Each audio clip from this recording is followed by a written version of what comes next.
have your notebooks ready to jot down some good information. And either you're watching it live or coming back and watching the replay, make sure you jot down some notes and share them with people. But Billy, over to you first. Yeah. So Ray, tell us what you've been up to. So I retired back in November of 2023. And shortly after that, decided to just take a little bit of a break. And then I started doing some consulting work for a couple of firms. A lot of those firms were people that I had previous relationships with. One example is Atlantic Diving Supply, ADSA, which is a very large supplier, anything from socks to satellites for the Department of Defense. The CEO of that company was my swim buddy at Combat Dive School back in 1995. So when he found out that I was about to retire, he reached out and said, "Hey, I would like to bring you in as a strategic consultant to me as a CEO to make sure that I'm making the right business decisions," and so on. So that was the first one.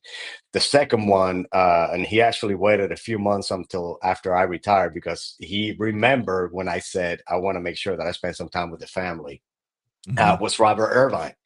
And Robert called me and asked me to be in his board of directors for the Robert Irvine Foundation.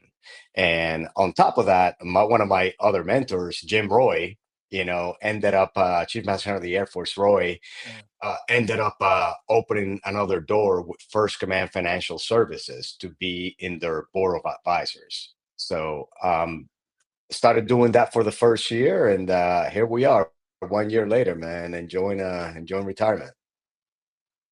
Okay. Was it tough, the transition? I mean, with everything you did on active duty and then just a lot of military members when they transition, especially senior leaders, I've always heard and from different circles, it's hard to just leave that title behind you to some degree, and it's difficult. Especially in your shoes, how did you make that transition and still able to contribute and give back to the military community? So a couple of things on that one, right?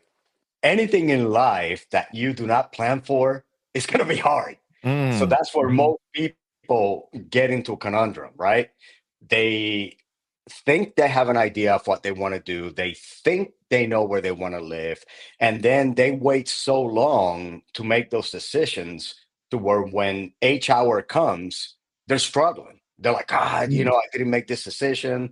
I wish I would have, I wish. And that's when people actually end up getting into the hard transition aspect of things, right? The other thing, specifically on senior leaders, one of the hardest thing for a senior leader transitioning is letting go. Man, it's no longer your show, right? Somebody else is coming after you, and they're going to go ahead and take the ball and run with it their own way. They're going to go ahead and develop their routes. They're going to go ahead and develop their priorities and so on. So hopefully you left a lasting legacy that is actually worthy of people's time still long after you're gone.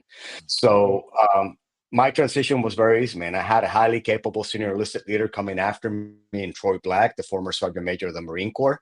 And man, it was easy. So when I handed over the flag, I got in my car on 995 and came down to North Carolina. And that's it. Transition complete. Right. Easy transition.